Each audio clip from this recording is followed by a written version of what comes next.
Hello, everyone, and welcome to this virtual program of the Commonwealth Club of California, featuring Republican political activist Dr. Charles Munger Jr.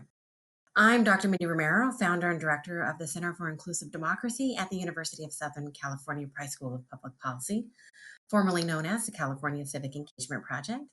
We recently changed our name. I will be your moderator for today's program. In the Bay Area, the Commonwealth Club has suspended its, probably many of you know, suspended its in-person programming, but we have introduced special new virtual programming. You can learn about these offerings at the club's website, commonwealthclub.org. We also appreciate you considering donating to the club.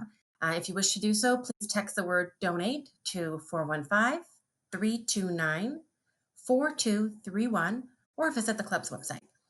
To our audience, we want you to be involved, of course, even in a virtual format. That's standard for all Commonwealth programs. If you'd like to submit questions to Dr. Munger, please add them to the text chat area, and we will try to integrate as many as we can and as many as that's possible into the discussion. So now it's my pleasure to introduce our guest, Dr. Charles Munger Jr. Dr. Munger advocates good government, representative politics, and a strong, responsible two-party system for California and the nation. Viewed by many as a moderate Republican, Dr. Munger campaigned in 2012 for California's current open top two primary system and was the co-author of 2010's Proposition 20 to keep elected representatives separate from the process of creating congressional districts. He believes both have worked to encourage true representative democracy or government. Dr. Munger served as chairman of the Santa Clara County Republican Party from 2012 to 2015.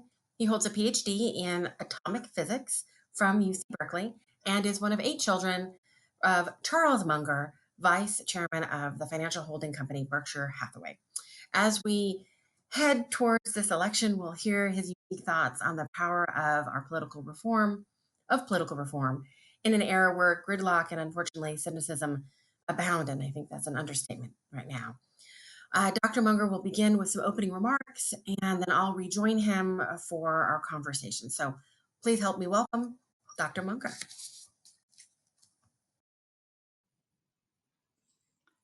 Thank you. I appreciate that very kind introduction. I'm here to speak of 2 optimistic things. They're reforms that have already occurred, and they have demonstrably made California politics better. Many people had a hand in these. I certainly had a hand in them. And I hope that you will be encouraged to see that, yes, in a time of rising partisanship, we still can manage to work together for some things. So the title of this talk is Political Reforms That Work, the top 2 primary and redistricting reform in California.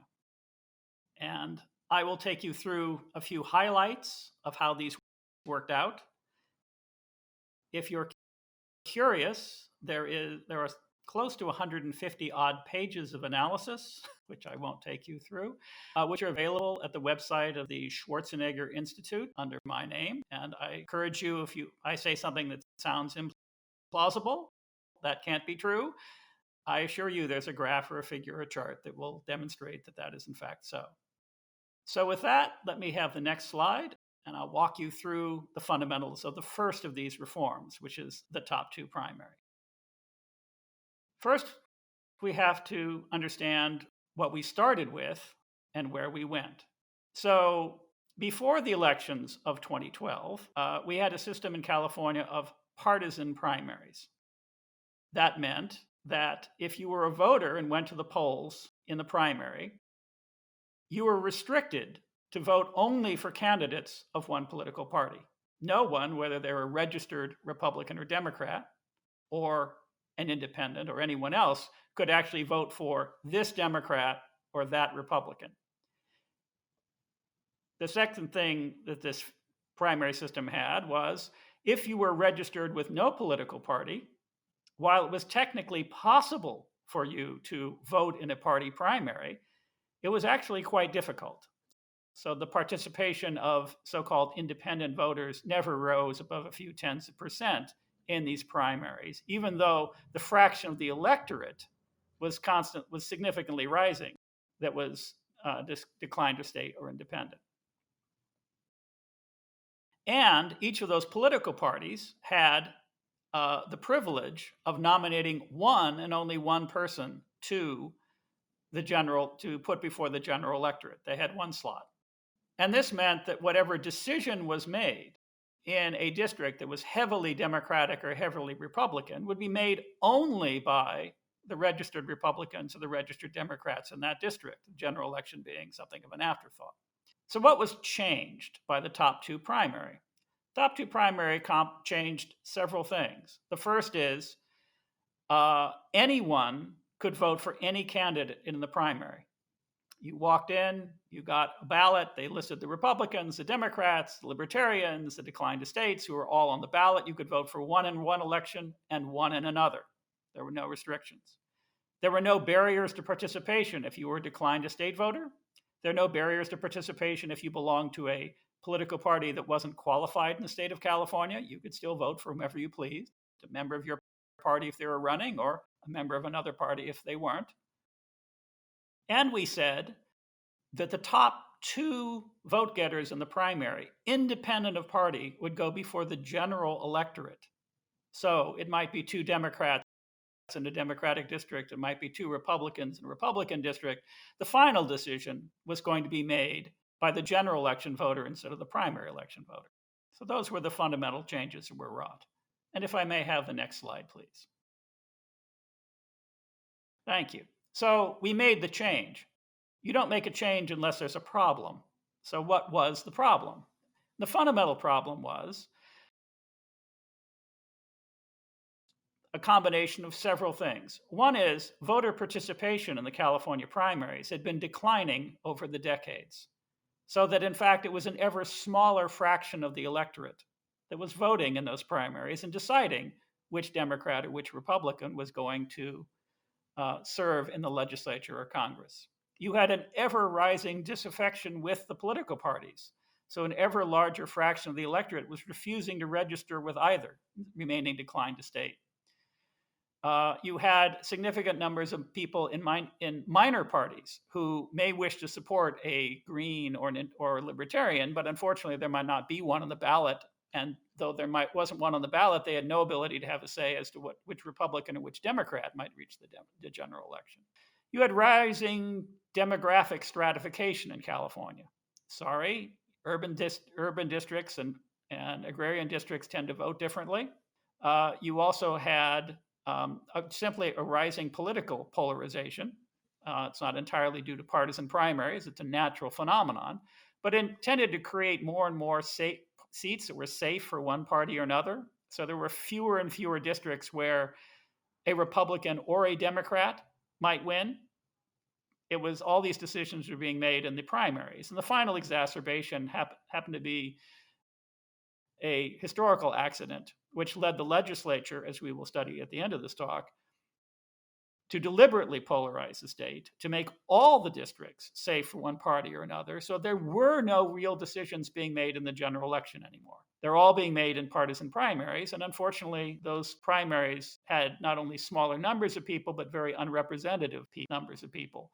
It's an entirely different electorate, and quite frankly, it is more partisan than the general election voter is. The center of gravity of the Democratic primary voter and of the Republican primary voter is different from the center of gravity of the Democratic general election voter and the Republican general election voter, let alone the declined estates who weren't affiliated with either party.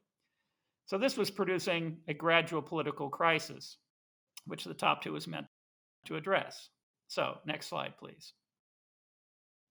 Thank you. So how did it work out, which is the title of this talk? Well, we got a bunch of D on D, Democrat versus Democrat general elections in safe districts and Republican versus Republican elections in safe districts. And what you're seeing in that graph is a plot, the horizontal axis being the advantage the Republicans had in voter registration in percent over the Democrats. So you see a whole bunch of blue points scattered over registrations of minus 20 or minus 30%. These are districts where, funny thing is, the Republicans are at a disadvantage of 20 or 30%. There is not a chance in Hades that a Republican would ever win one of those districts. On the right side of this, you see a scattering of districts in red, which are districts where the Republicans have an advantage. It's not as much, but a voting registration advantage is actually understates the advantage a party has in a district. You usually multiply the voting registration advantage by 1.5 to figure out what the election day difference is going to be. So once you have a 5% advantage in registration, you have a 7.5% advantage in election day if you do nothing in particular. And that's usually enough to make that seat extremely safe. So what you observe, first of all, is when we get these same party districts, same party elections, they occur in districts where the other party has no chance. The voters are overwhelmingly want someone of the other party. And so by creating these same party districts, we haven't harmed any political parties. We haven't harmed any point of view. The people in these districts just don't want the other party. The question is, who of the existing party do they want? But would they care, you could ask. And one measure of whether people care which Democrat gets into a general election between two Democrats or which Republican is to ask how much money somebody is willing to spend in order to make the change. So at the top of this graph, you see one lonely point at $13 million in a D on D, Democrat versus Democrat election.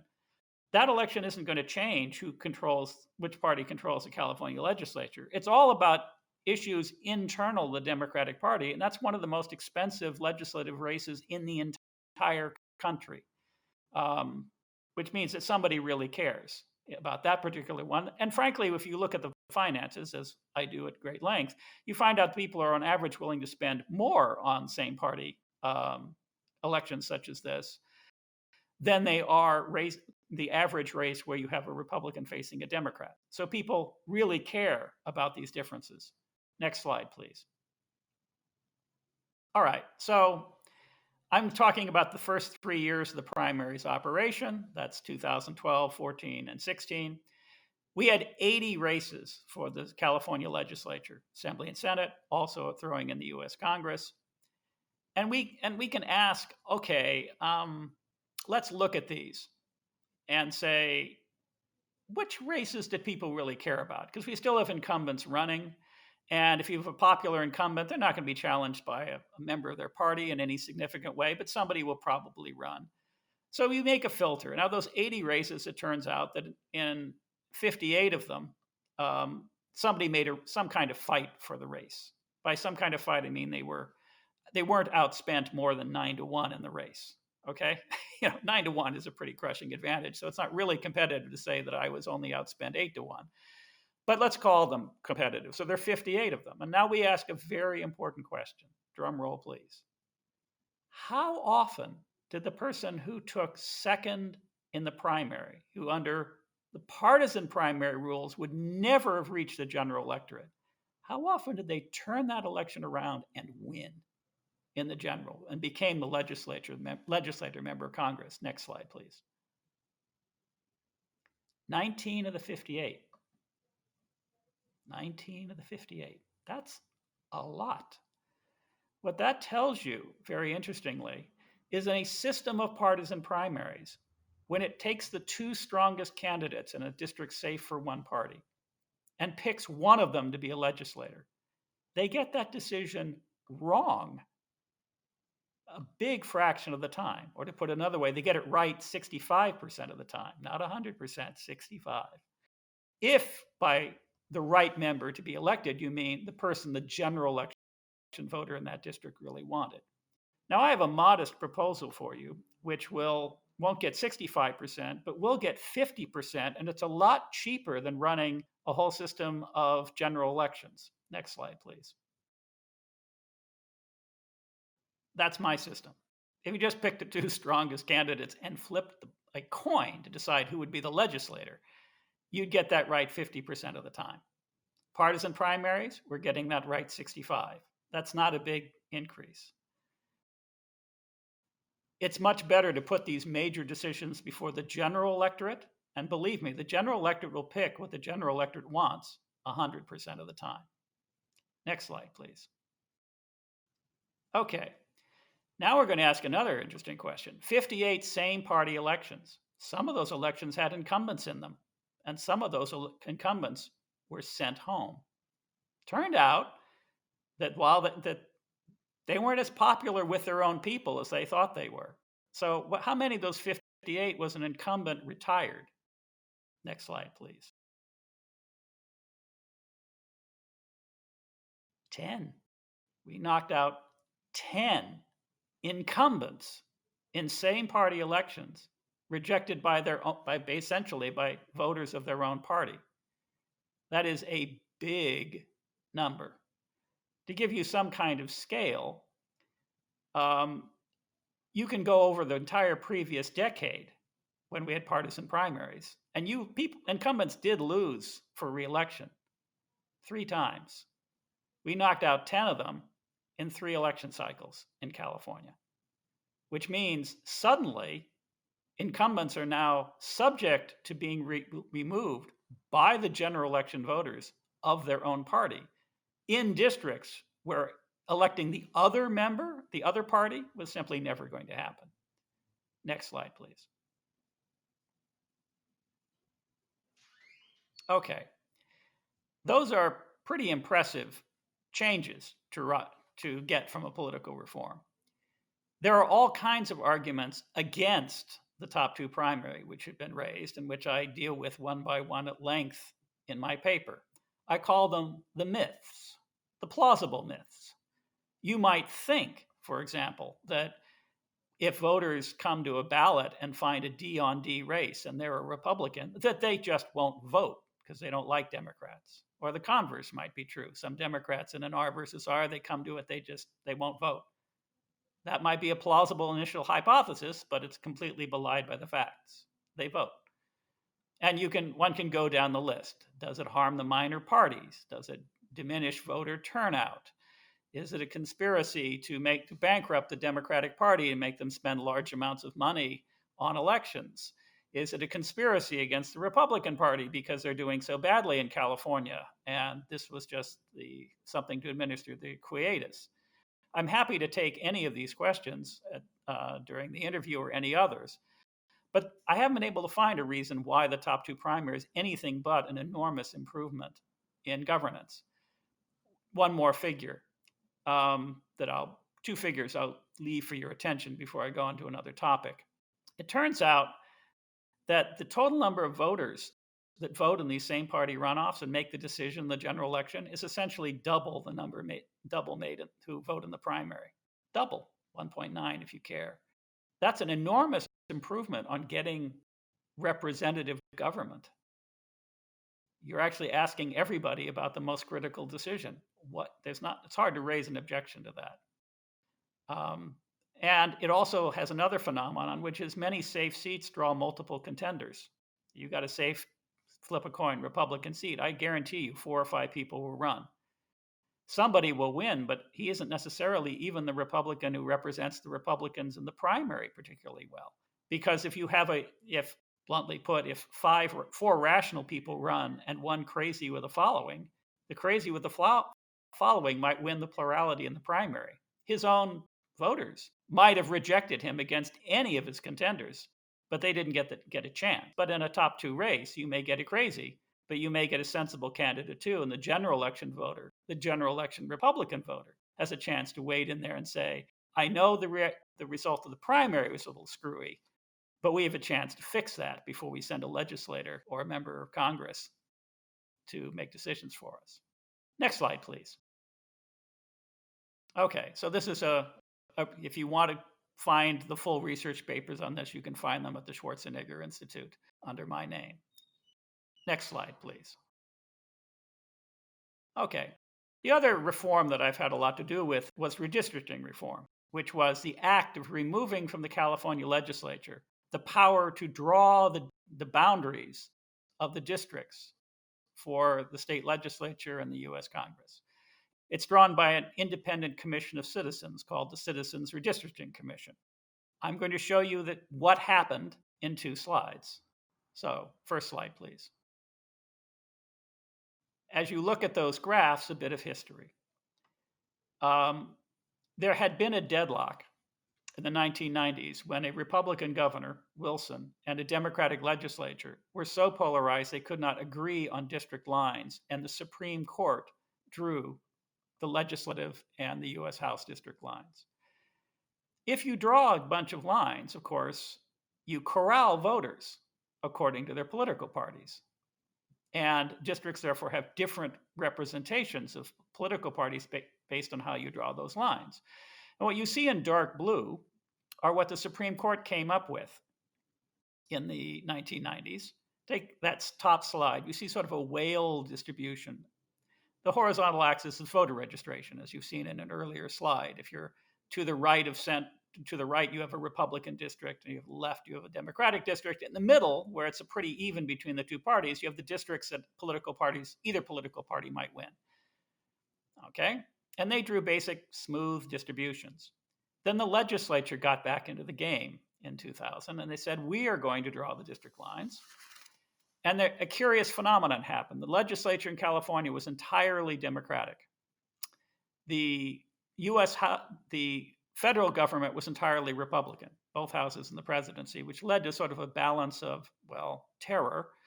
And they decided not to use redistricting in its traditional way, which would be for the majority party in the state to try to corral extra seats. They agreed they wouldn't corral extra seats, but they did agree to make all the incumbents safe. That's what incumbents do if they can't steal seats. So when they drew the lines, they deliberately forted up the entire state into safe Republican and safe Democratic districts. And the distribution of voter registration are those graphs in green for the Assembly, Senate, and Congress. The bottom line is probably the most interesting one for congressional purposes. That bottom green distribution, there are no districts left which were an even mix of Republican and Democrat. They wiped every single one of them out. In total, over the legislature and the US House, they killed 25 or so districts. And the resulting politics then got enormously worse in our state because, as I said, we had a partisan primary system. Who went in office was determined by primary election voters.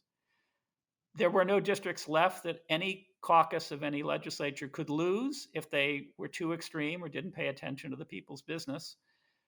And the only thing that mattered for your political career was pleasing the primary election voters of your party. It was an electoral irrelevance what the general election voter thought of you, and it darn near destroyed the state of California, the combination of the partisan primary and the gerrymandering. But I said, we fixed this problem.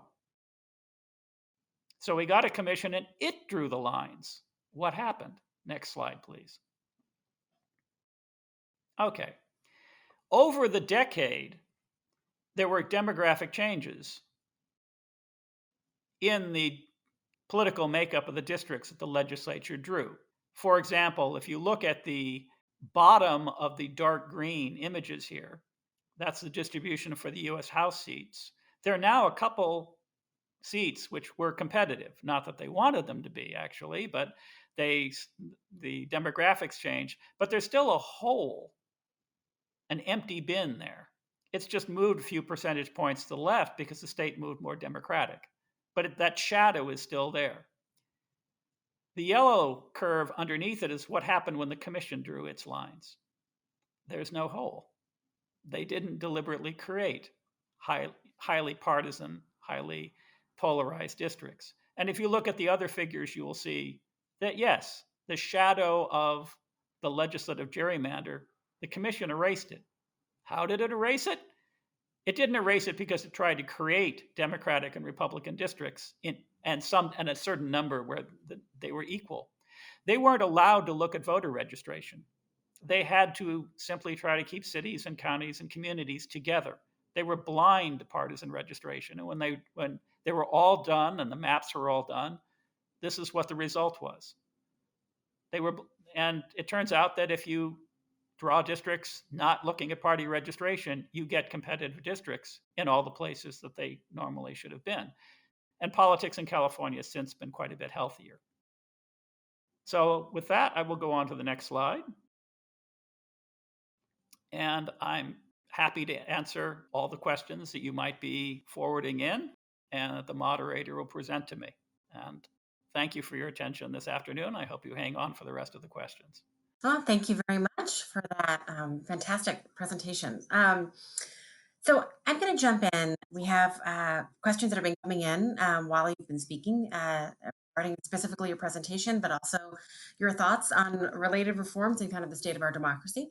Um, but first, I just want to kind of touch on, there was a slide there when you were talking about the top two primary system, where you were kind of debunking all of the myths and getting ahead of what I'm sure is very common questions you get all the time when you give a presentation like this.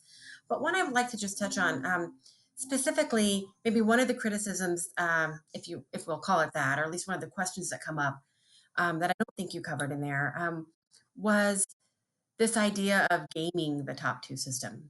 Um, what are your thoughts around that? And specifically, often when we're hearing it, it's the charge is usually that Republicans will kind of game a Democratic strong district that might have multiple candidates, for instance, that are Democrat. Um, Come in and try to kind of split that vote and put one or two Republicans in that end up getting, the top two votes in a district. So, any thoughts around those charges that are commonly made sometimes? Oh, certainly. First is it does happen. It does happen. The classic mechanism is that you have a district where, for example, two of one party run and four of the other, and you split up a lot more of your primary election voters if you have four candidates than two, and it can turn out that you get two people of the party which is actually trailing in registration in the district. This has now happened 3 times over the last decade in all of the races in California.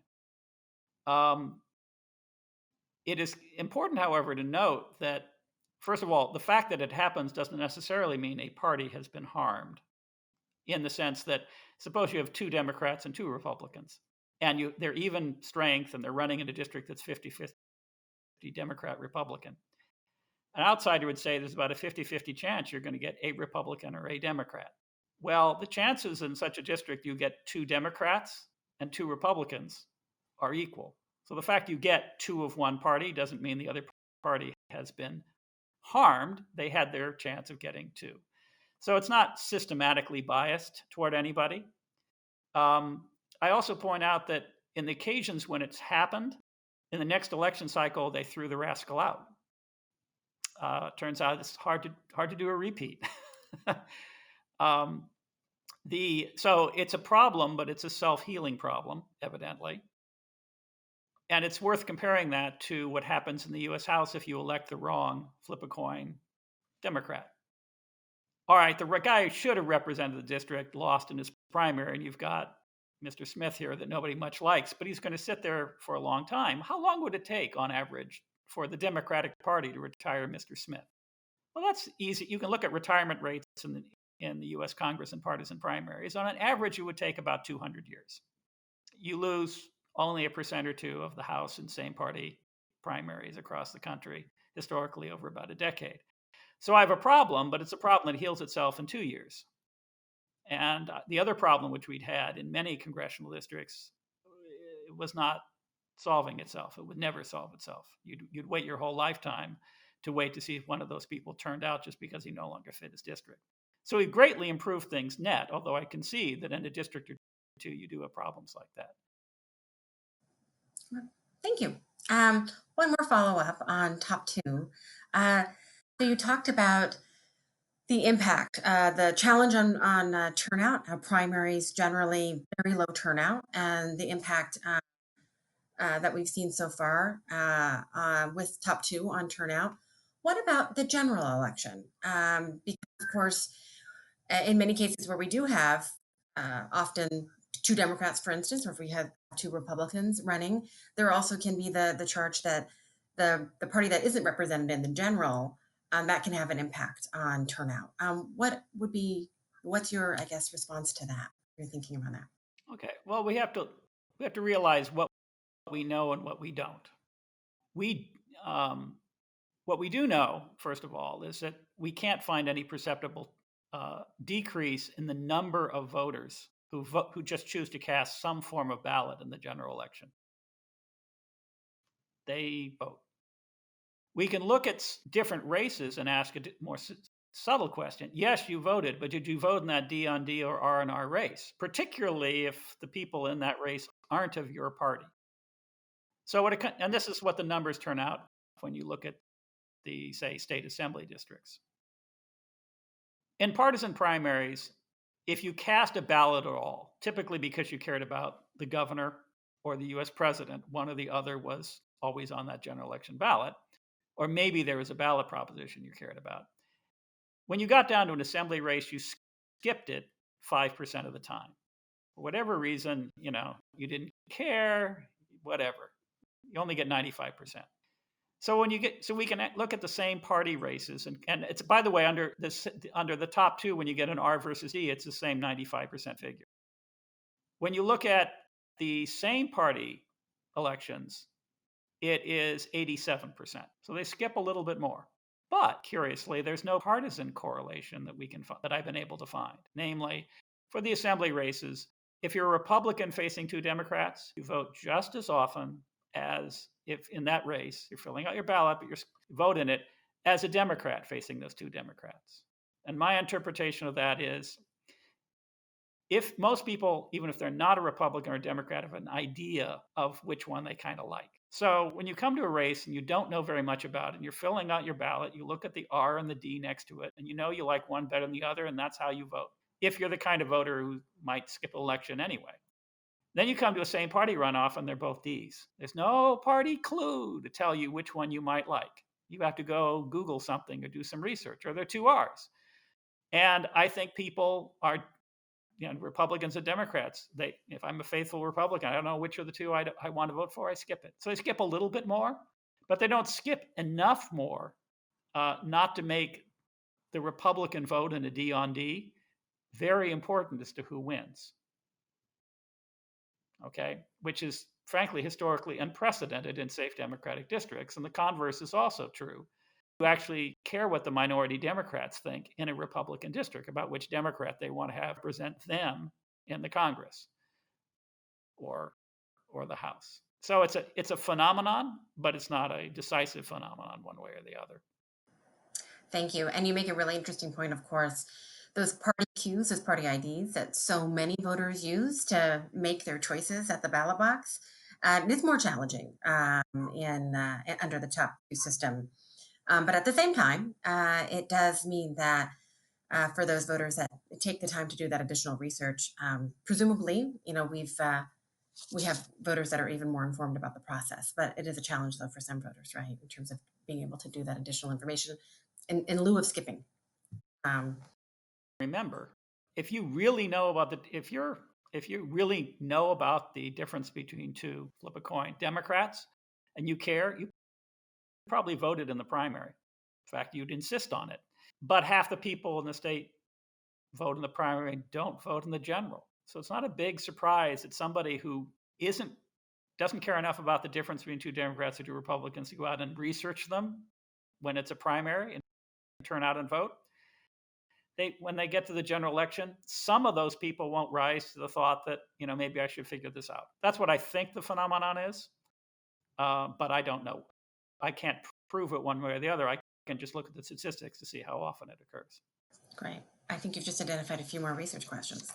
Thank you. So let me ask you about redistricting, the second part of your presentation. So, of course, recently, for our viewers who may not be aware, the new commission was just seated and finalized its membership. I'd like to know your thoughts on its current composition and just a little bit of background, not to steal part of your answer, but of course, there's been a lot of work, a lot of recruitment, and some concern leading up to the finalization of the committee membership in terms of questions of representation, particularly for Latinos for quite a while. What do you think of the current makeup, and also, of course, going forward in the work that they have to do? How do you see that? What are the challenges for them, given the current environment, and certainly not to mention the issues we're having currently with the census as well, and the data that they need to be working with? So that was a two-parter. Well, Let me take the easy question, which is what do I think of the current makeup of the commission? And that is, I don't have an opinion because I haven't even looked. I don't have any control over it. I will see what they do. I do remember from the previous commission that a wrinkle in the way the law was written, which turned out to be wise, is that the commission is chosen out of a pool of people by random selection, the first group. There are 14 members on the commission. You pick 8 of them. They form a mini commission. They appoint the remaining 6. And it sounds complicated, but what it proved to be necessary because though in that particular commission, only 10% of the state is Asian, but we got 4 Asian people out of 8 on that 8-member bank because that's the way a random draw happened to work. We could have gotten 6 women and 2 men. We could have gotten any manner of accidental thing. And we asked the commissioners basically then to balance it out. The dice don't know what skills you need and who you're not representing. We asked them to use their power and appoint. So there's a mechanism by which we can get a balanced commission, even if the die rolls aren't balanced. The commission is facing a particularly, an unprecedented problem, which is that COVID-19 may delay the US Census. And there's been a Supreme Court case that's specifically pointed out that if the US Census were delayed 4 months, that it would give the commission no time to work. And the deadline for the commission to operate were, surprise, written into the Constitution, as they are in many, many states. And a suit was brought, partly at the request of Common Cause and through by the state legislature and with the acquiescence of the California Secretary of State to ask that the deadlines be waived. And I participated in some of the lawsuits over this one because it's a delicate question. When you shorten the time, if you give the commission more time, there's less time for other things. Among them, for the Supreme Court to draw the districts if the commission fails, which it might. It's a human institution. And we provided a second string to the bow. And if you take away all the time for the court to respond, there are risks there. So the current state of affairs is the commission has been granted by the California court the time it needs through as late as December. And basically the court decided to take onto itself the problem. If they got very little time to respond, then they thought that was the correct path.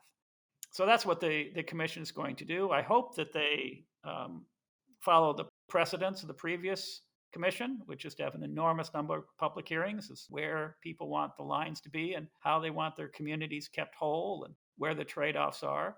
I also hope that they come to a resolution that I would prefer the citizens to draw the lines, not the courts myself, but we have a backstop there if we go. And I also hope, frankly, that if it turns out that the census is not delayed, that the commission is cognizant that giving themselves an extra 4 months may hurt other parts of the process, and they shouldn't use that 4 months heedlessly. That they should finish earlier than they now constitutionally can, for the sake of the rest of the process. And we'll see how that plays out.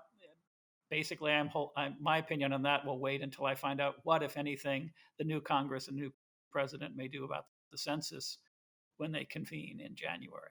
They may delay it. They may keep it going on its original path. There's no telling. Thank you.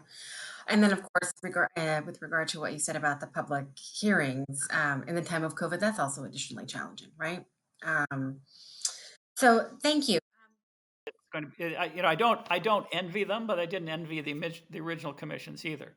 But I am pleased about one fact I know about this commission is that this is a pretty obscure commission, right?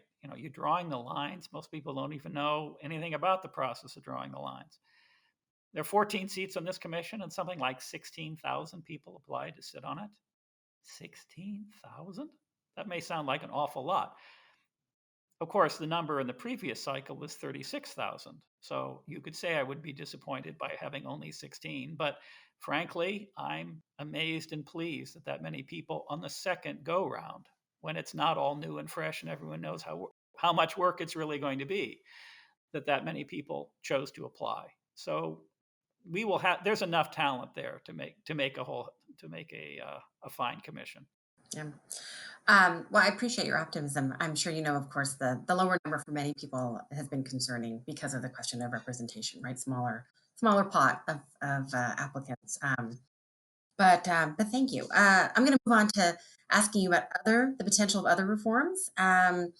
So, what about other reforms? What do you think in terms of, we've got a number of reforms over the last several election cycles that have been implemented in California, the Voters' Choice Act, um, conditional voter registration being expanded now to all polling places in California, of course, automatic voter registration, the list goes on. I'm wondering if there is something that's on your horizon that you can talk to us about that has not yet been implemented that you think should be implemented. And then also tell us getting back to the beginning of your presentation, what is it fixing? So what's the kind of wrong, what's the fix that it would bring and how it would do that, I guess.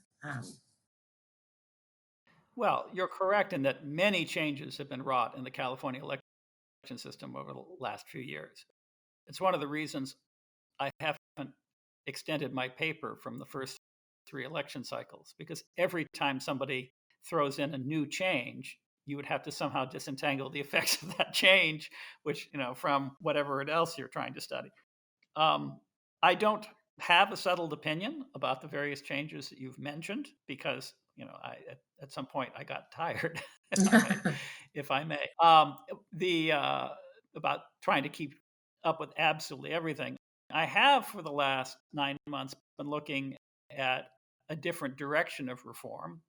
I'd mentioned that you do get these races in California where you can look and see, hey, that's clearly a Democratic seat, and we've got 2 Republicans in the general election. Yeah, they'll throw them out in 2 years, but wouldn't it be nicer if that just didn't happen?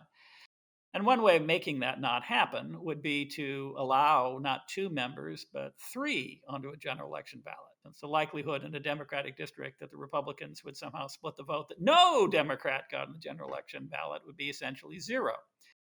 But there's an enormous complication from that, which is now you have to have an election system which is somehow fair when you have 3 candidates running simultaneously. Particularly, for example, if 2 are Democrats or one is Republican, because you can't do it by plurality because you're splitting the Democratic vote. And so, how would you do that fairly? How do you ensure that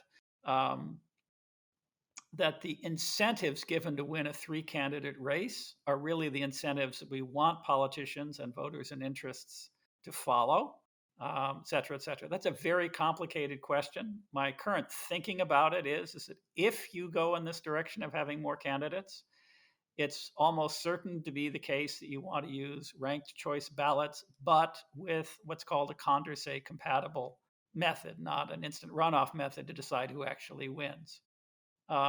It's taken me 9 months to reach that conclusion, and I'm far from advocating that it needs to be done, but I've gotten as far as figuring out that if you do it, you should use a Condorcet compatible method rather than instant runoff. And that, you may be aware, people asked the San Diego City Council to put an initiative on the ballot to have the San Diego mayoral and city council races done that way. There are states of the union. I think there are 3 states of the union where there are initiatives on November asking the people if they want to implement multiple, ranked choice ballots. Maine does this for its House and its U.S. Senate races. So it's a political reform that people are looking at seriously. And, since I helped do the top 2, if there's a way of improving it by making it a top 3 or 4, then I want to know which side of it I want to be on, whether I say that's a good idea or whether I think in the end that's a bad idea. That I haven't decided, but I am looking at it. And actually, one of our viewers' questions was asking you your opinion around ranked choice voting. So I hear you talking about maybe a top 3 choice that would be essentially a form of ranked choice voting. That's what I'm hearing you say. Well, yeah, top 3 would be I guess I've been a little unclear. First of all, ranked choice ballots would mean when you got to the polls, you'd take 3 candidates. You'd rank them 1, 2, and 3. Okay, that's your voter experience. Somebody has to have a rule for taking your first, second, and third choices and everybody else's and saying who wins. And it matters greatly exactly what system you have. The common system advanced is instant runoff, which would say with 3 candidates, look, if your candidate has the fewest first place votes, then we're going to deem your candidate defeated. And then we're going to ask, well, what was your second choice? And the base of your second choices and everybody else's first choices will decide who the remaining candidates win. Sounds reasonable. But it has a problem, which is you're only looking at the second choices of part of the electorate. You're not looking at the second choices of the people whose candidates made it into the final round.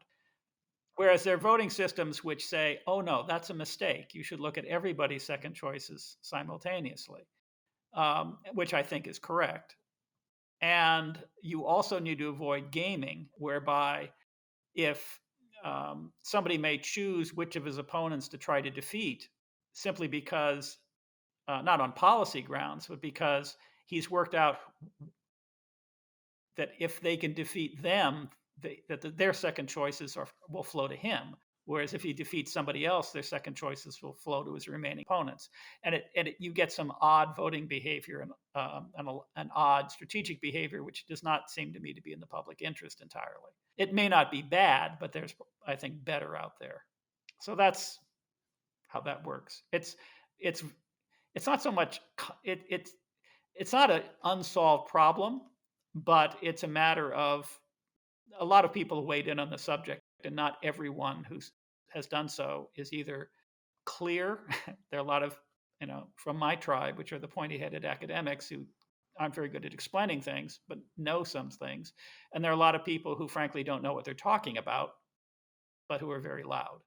And untangling the truth is time-consuming, though I think I'll get there. Thank you for providing that additional detail. That's what I was hoping for too, to connect this. So looking at the questions that we have and the time remaining, I think I want to just turn a little bit away now from reforms, at least in terms of how we've been talking about it, right? Electoral, the voting process, how members get into power and so forth, and talk about money, very related, clearly. But Citizens United, what are your thoughts there in terms of Citizens United? That's one of our viewer questions. And then, do you have, instead of just talking about your opinion there, do you have an alternative, or how do you think about the larger topic of money and politics, and why it's necessary to continue to have these conversations?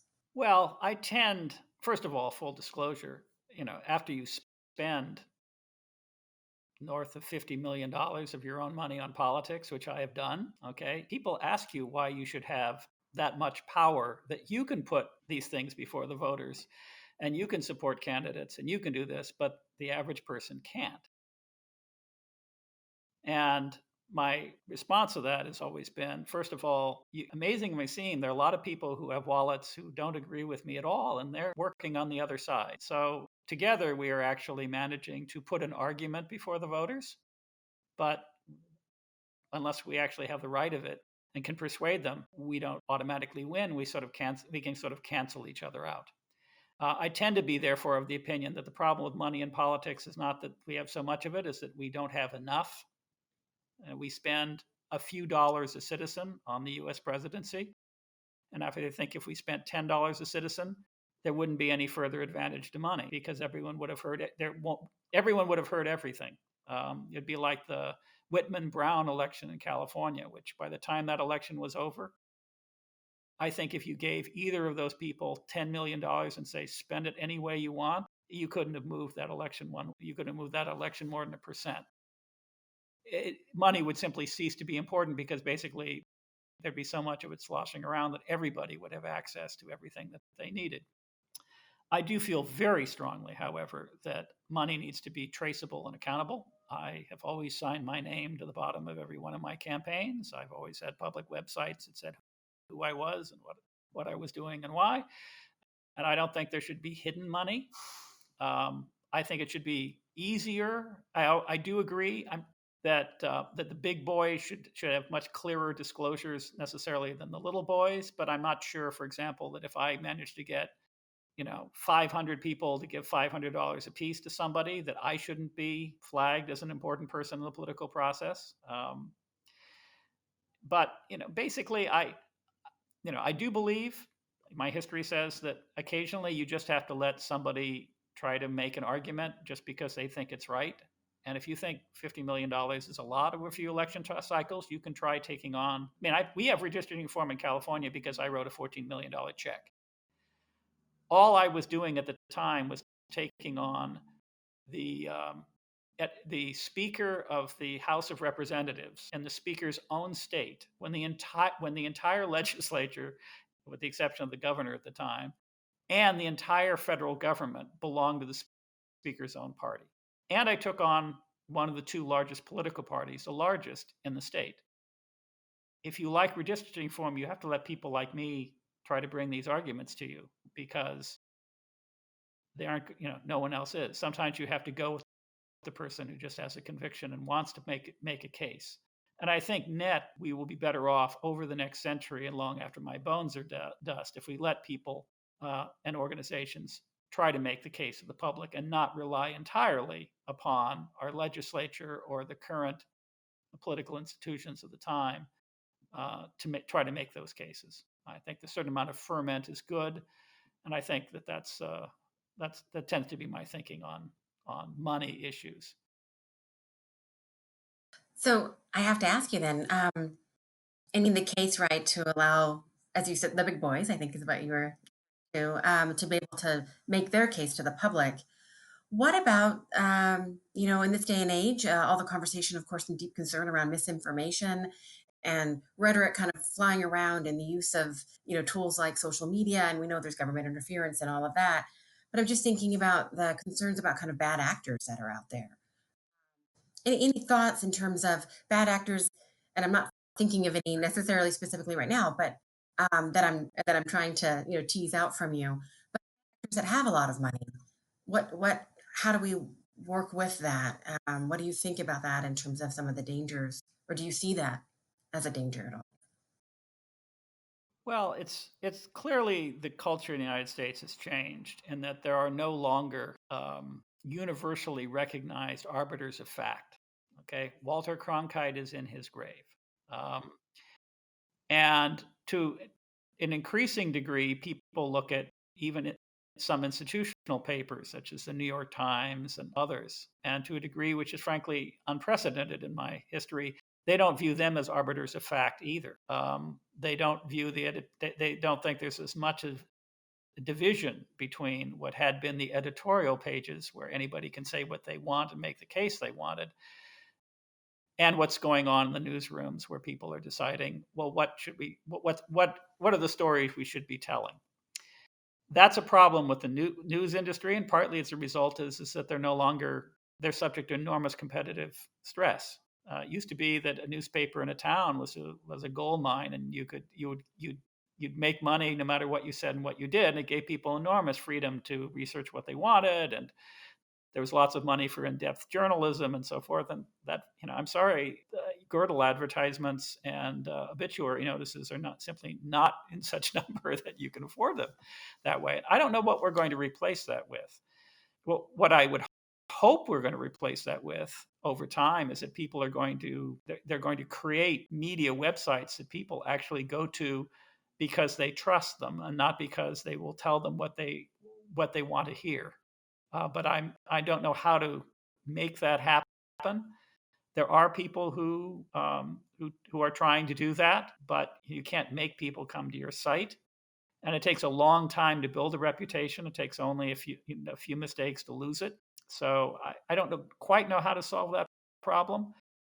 And frankly, I'm kind of the wrong generation now to solve that problem. That's going to be a problem for the 18 to 24 years old people who are going to have to sit down and think seriously how they learn, what they trust, and how they communicate with each other. I don't know how the nation will solve that one, but it's an important problem to solve. So of course, that could be another whole conversation we could have if we didn't only have just 5 minutes left. So in thinking about the time that we do have left, let me take you to you know I guess back to our, back to our democracy, the big picture. What do you think are the functional right now, the most significant threats to having a functional democracy, and just period in, in the United States, but certainly anything that you want to specify in terms of California? Well, structurally, there are a few things that I would go after. Little known fact. Do you know what fraction of the legislative races in the entire country you see a Democrat facing a Republican? I mean, they're like 5,800 races. For It's about 60%. It's been about 60 to 70% for about the last decade. So you think about political competition, you're saying, let me get this straight. There are, you know, enormous fraction where one of the major political parties doesn't show up. Whatever your quarrel with the political parties, isn't that a bit odd that that doesn't happen? And my response to that is this is a problem with, frankly, partisan primaries. Everyone can work out that if it's a safe flip a coin Republican district in some state, it's not even worth bother showing up as a Democrat and being on the general election ballot. It's just hopeless. And it's no point in challenging somebody if you're a Republican, because the Republican primary voters aren't going to let you. You can't make a case to the whole district because it's going to be decided by the Republicans in the primary, and the same is true of Democrats. So I think nonpartisan primaries, where you open them up to the declined states and the independents, and you let people choose. Yeah, I like Democrats generally, but this time I'm voting for that Republican, or vice versa, is a very important reform. I think it's more important, frankly, than redistricting reform, important though that has been to me.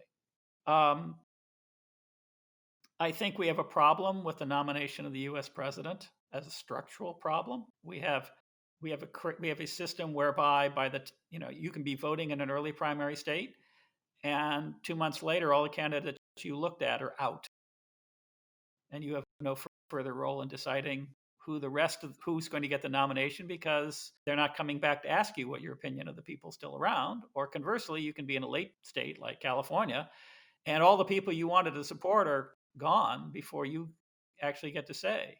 I'm not sure how to solve that particular problem, but the primary election system is not functioning particularly well, and I do not, and I think we can do better. But I don't have an immediate solution for how you allow 10 people to vie for the Democratic nomination or 10 people to vie for the Republican nomination across the whole United States. But we had to figure out a better system than the one that we have.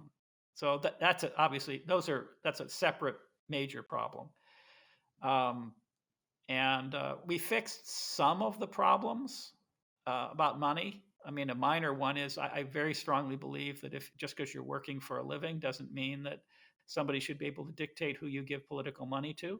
They can come to you and ask nicely, but you have to be able to say no. And we have been able to say that if you're working, if you're working for a living, you don't.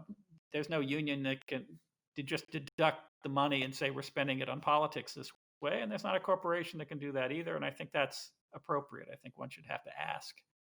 That's it's a base. It's I can't imagine why on earth if I'm a public school teacher and I want somebody else for mayor than you do, but there are more people of my fellow teachers who want one person or another, why I shouldn't be making several $100s of political contributions to a mayor whom I don't particularly want, as just as a condition of working as a public school teacher. That was a horrible system without a pretense of justice, and it would be just as bad if you had a corporation that said, "Hi, welcome to working for Amalgamated Widgets.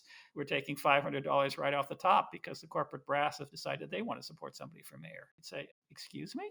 I'm just here to put food on the table for my family. What do you mean you're taking $500 off the top, telling me to support politics I don't even like?" So we've improved that, I think. But you pointed out that we still have fundamental disagreements in the country about whether we want, for example, publicly funded elections, and if so, who gets the money. I mean, if I decide to run, so how do you filter the people who get the public largesse to run from the people who would just take the money and run anyway? How do you focus it correctly? These are very complicated questions. I raise them not because I have answers, but I think that's a significant part of our country. I think it's probably more important in our current age that we solve the problem of where we get reliable information. than we do the money flow at this point.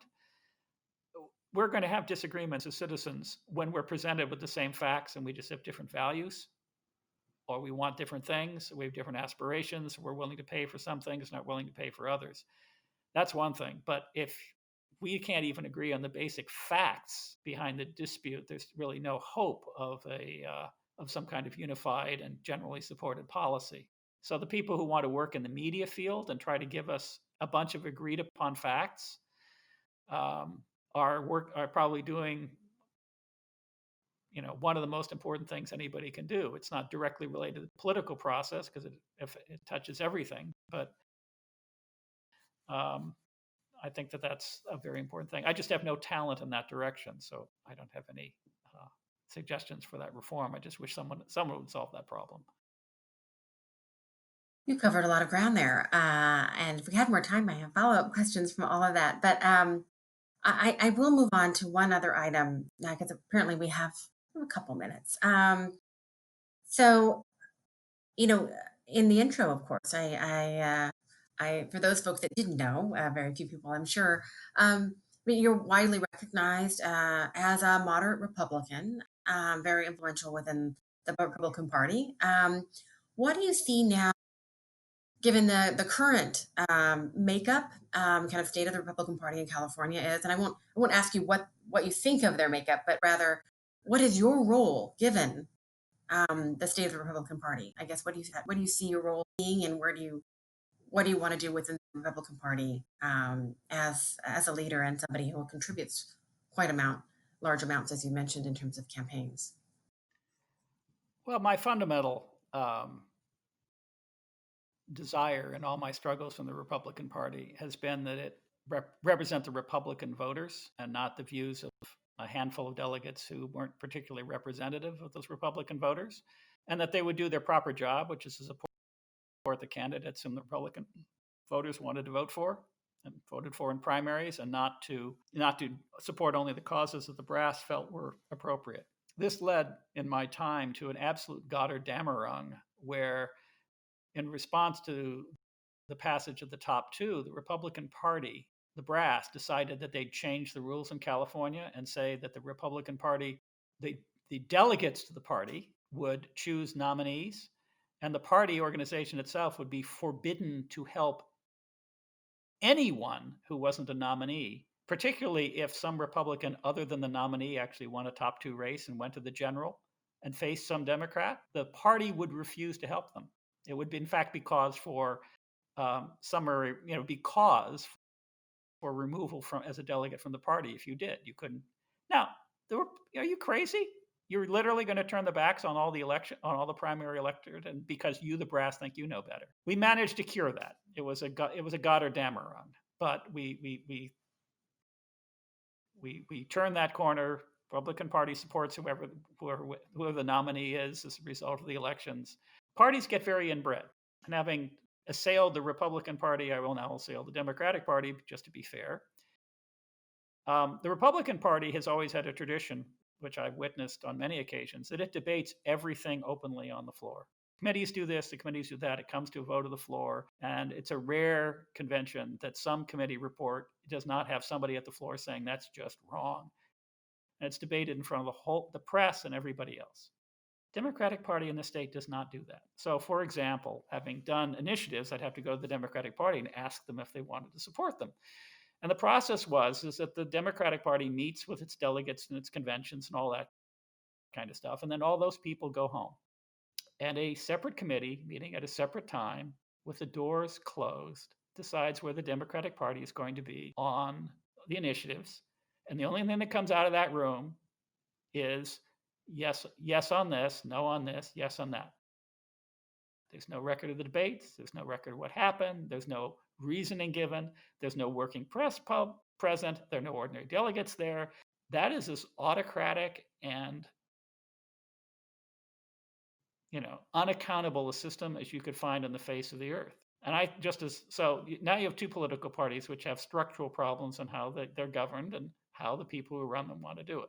Now, I've worked in the Republican Party to to do this. Currently, the Republican Party is, it's not as popular with the voters as it should be.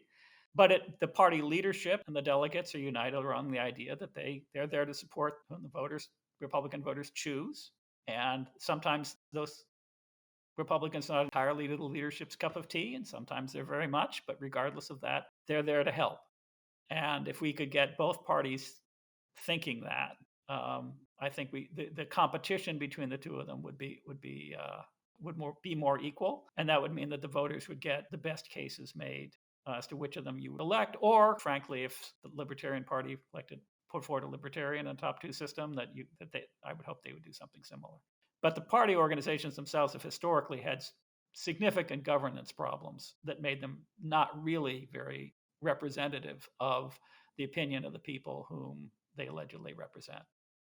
Thank you very much. And again, that could be a whole nother conversation in the future. But we have come to the end of our time together. Thank you very much for a fantastic presentation and for fielding all of these questions from our viewers. So our thanks to Dr. Charles Munger Jr. We're also thankful to all of our viewers online that stayed with us the entire hour. As noted earlier, the club will continue to provide programming in the days ahead, much more programming. Please visit the club regularly, commonwealthclub.org, to learn more and, of course, to donate if you are able to. I'm Dr. Mindy Romero, and now the virtual program has come to an end. Thank you very much. Have a wonderful day, everyone. Thank you again, Dr. Charles Munger Jr. Bye-bye. I'm Dan Ashley, the evening news anchor for ABC 7 News in San Francisco, and I hope you and your loved ones are staying safe, healthy, and comfortable during these very challenging times. I am also a proud board member of the Commonwealth Club, one of our most important Bay Area institutions. The club has been hosting wonderful events with exciting speakers and topics in the Bay Area for over a century. In times of crisis, good information and strong connections in our community are especially important. And during the current COVID-19 crisis, the club has really stepped up. Since March 6th, the club has brought you over 200 live-streamed events with speakers and panelists, including past governors, secretaries of state, university presidents, and noted health experts. Every program includes a live chat, so you and viewers all over the Bay Area and beyond have been able to ask these experts the questions that are on your minds. Every program has been neutral and unbiased in true Commonwealth Club style to get to the bottom of the issues that are so drastically affecting our lives. The club has done all this public service despite being profoundly affected by the crisis. The inability to hold events for the past 2 months has forced the club to cut its budget and staffing by 50%. The remaining staff are working from home to bring the community these valuable and informative live-streamed programs. The club needs your support to continue its shelter-at-home programming. Please make a tax-deductible donation to the club now by texting the word DONATE to 329-4231. That is, donate to 329-4231, or visit the Commonwealth Club website, commonwealthclub.org. We need the club to be here in the months and years ahead to help inform and educate as we figure out how to get our society and our economy safely moving again, consider changes to the way we live, and work as a result of this crisis, and take steps to prevent a future pandemic. Once again, please support the Commonwealth Club now by texting the word DONATE to 329-4231. That is, donate to 329-4231, or visit the website commonwealthclub.org. I want to personally thank you for supporting one of our community's truly great organizations. I'll see you on ABC 7 News. And hi, I'm Dan Ashley, the evening